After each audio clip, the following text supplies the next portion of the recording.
What's up guys, welcome back to the channel. Today I'm going to be making my UFC 299 predictions. UFC 299 is shaping up to be one of the most stacked cards in recent memory, and in this video I'm going to predict each fight on the prelims and in the main card. Before I do that, I want to give some background on myself. I've been following the UFC since 2015, and I've watched every pay-per-view since 2019, which even though I am still just a casual fan, I've picked up a lot of knowledge over the years, and this should give me a little more insight into how these fights are going to go. So starting off in the prelims, the first fight is Pedro Munoz taking on Kyler Phillips. In this fight, I'm going to pick Munoz. I think his veteran experience is going to help him get the win and bounce back from his last fight. Up next in the lightweight division, we've got number 6, Mateusz Gamrot, taking on number 11 RDA, Rafael Dos Anjos.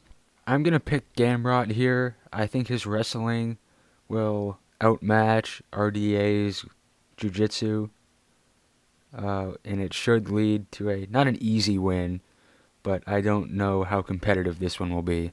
Dos Anjos is still a really good fighter. I just don't know if he's at that top level that he used to be anymore. Up next in the women's flyweight division, we've got number 4, Caitlin Sermonara, taking on number 6, Macy Barber. In this fight, I'm going to pick Macy Barber. And in the final prelim fight of the night, we've got number 5, Curtis Blades, taking on number 7, Jailton Almeida in the heavyweight division. Almeida's coming off a win against Derek Lewis, where he basically just laid on top of him the whole time. Curtis Blades is probably the more well-rounded fighter, but I think Almeida's jiu-jitsu can lead him to victory here. Okay, on to the main card now. The opening fight is number 4, Petr Yan, taking on number 7, Song Yadong in the bantamweight division.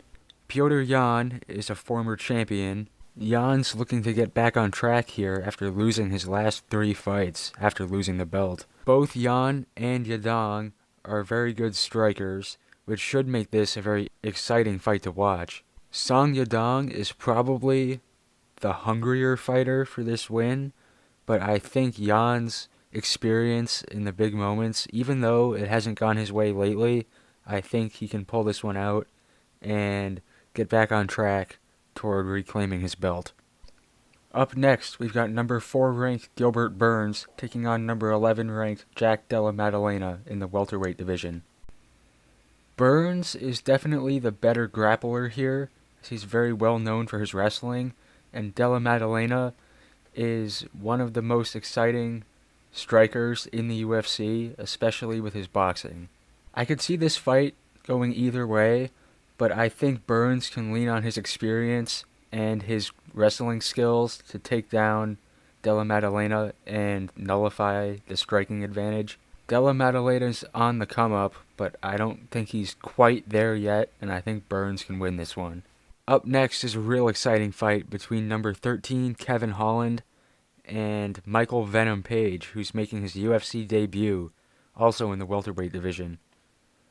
Kevin Holland is another big fan favorite, and even though he doesn't necessarily win every fight, he puts on a good show, and the fans love him. Michael Venom Page is a very accomplished fighter coming over from Bellator. Page is probably most well known for his striking, especially his kicks. In this fight, I'm going to pick Michael Venom Page to win his debut against Kevin Holland. In the co-main event, in the lightweight division, we've got number 3 ranked Dustin the Diamond Poirier taking on number 12 ranked Benoit Saint Denis. Everyone knows about Dustin Poirier. He's another one who's a big fan favorite fighting on this card, and he's a very good all-around fighter. He's got the jiu-jitsu skills to survive on the ground against pretty much anyone. He's got striking to stand and bang with pretty much anyone, so he's a very good all-around fighter. Saint Denis, on the other hand, proved his striking in his last fight with the knockout. Saint Denis' last 5 fights have all been finished by him, so he's looking to do the same here against Poirier. This might get a little backlash here. I'm going to pick Saint Denis here.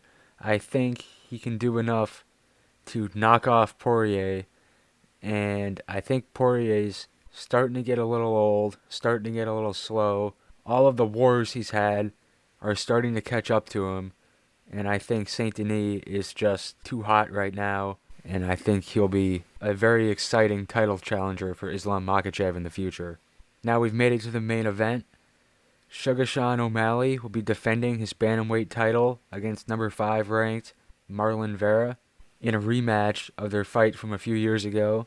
I don't have too much to say about this one. I think O'Malley is simply the better fighter at this point. I think his striking is much better than Vera's. His height advantage is going to come into play here. And I think he's going to be looking for a knockout here. But even if that doesn't land, he can just dance around using his reach advantage and at least defend with a decision. So I'm picking O'Malley.